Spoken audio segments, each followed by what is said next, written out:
These stone walls belong to the fortress city of Junagadh. In the 15th century, this was a place defined by rigid social hierarchies and material power. Your standing here depended entirely on your wealth and your family name. Narsi Mehta lived at the very bottom of that hierarchy. He resided in a dilapidated hut, owning almost nothing.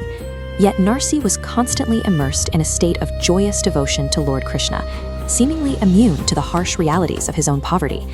His brother, Banshidhar, viewed this devotion with deep cynicism. To him, Narsi was a social embarrassment, a man who spent his days singing in the streets instead of building the family status. Banshidhar eventually devised a way to force Narsi into the reality of the material world. He assigned Narsi the entire financial and social burden of their father's Shraddha, the mandatory memorial feast that required feeding the city's religious elite. This wasn't a simple request, it was a calculated maneuver. By placing a massive financial obligation on a man with no money, Banshidhar ensured that Narsi's spiritual innocence would face a very public, very humiliating disaster. The Shraddha is a ritual of high stakes. As seen here with these men preparing their offerings, the ceremony is a communal obligation. Failing to provide a proper feast for the Brahmins is considered a supreme disgrace to the family's ancestors. With no food in the house, Narsi's wife made a final, desperate sacrifice. She gave Narsi her last silver bangle, hoping he could trade it in the market for enough grain to avoid total ruin. But the village of Junagadh offered no support. Every shopkeeper in the marketplace knew Narsi's situation, and one by one they refused to offer him even a single bag of rice on credit. Even the religious order turned away. When Narsi approached his own family priest for help, the priest refused to attend a ceremony hosted by a man who couldn't pay for the meal. With the marketplace closed and the priests gone, every earthly resource had been exhausted. The trap had effectively closed, and Narsi's public downfall appeared to be a matter of simple math. As he walked home with nothing to show for his efforts, Narsi encountered a group of traveling singers performing a bhajan. Instead of rushing home in a panic to manage the impending crisis, Narsi sat down. He put aside his worldly duties and joined the group, becoming entirely lost in the song. From the divine realm of Vaikuntha, Krishna and Rukmini observed this moment. While Narsi's household faced starvation, Narsi himself was in a state of total detachment. This diagram maps the relationship between human effort and divine intervention. As Narsi's personal struggle to solve the problem drops towards zero, the potential for a divine response reaches its peak.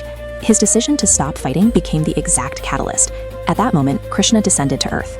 He assumed Narsi's likeness, his voice, his clothes, and his presence, and moved through Junagadh. The transformation of Narsi's home defied all physical logic. Barren, dusty clay pots were suddenly overflowing with steaming, high-quality food that appeared from nowhere. Where there was once silence and hunger, there was now a full staff of servants preparing delicacies and serving them in vessels of solid gold. The disguised Krishna then walked through the village, personally inviting the same merchants who had mocked Narsi, along with a humble, poor Brahmin he encountered on the road. The villagers arrived at the hut expecting a scene of poverty and failure. Instead, they were met with a banquet so lavish it surpassed anything the wealthiest citizens of Junagadh had ever seen. As the feast ended, every guest was given a parting gift, the same solid gold vessels they had just used, which they were told to take home as a blessing. This event did more than just feed the hungry.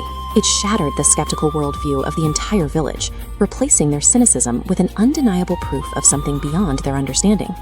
The aftermath left the village elites, including Banshidhar and the family priest, completely stunned and unable to explain how a man with no grain could host a golden feast. Late that evening, the real Narsi Mehta finally returned to his hut. He was still singing, entirely unaware of the miracle that had been performed in his absence. When his wife recounted the details of the servants, the gold, and the endless food, Narsi didn't celebrate his new wealth. He realized immediately what had happened. He knew he hadn't performed these tasks, which meant his lord had stepped in to act on his behalf. Narsi ran toward the river to find the one who had taken his place, but the bank was empty. All that remained were a set of divine footprints pressed into the sand. Narsi Mehta's life highlights a singular outcome. By letting go of the need to manage his own survival, he cultivated a bond so absolute that when the world abandoned him, the divine was compelled to take his place.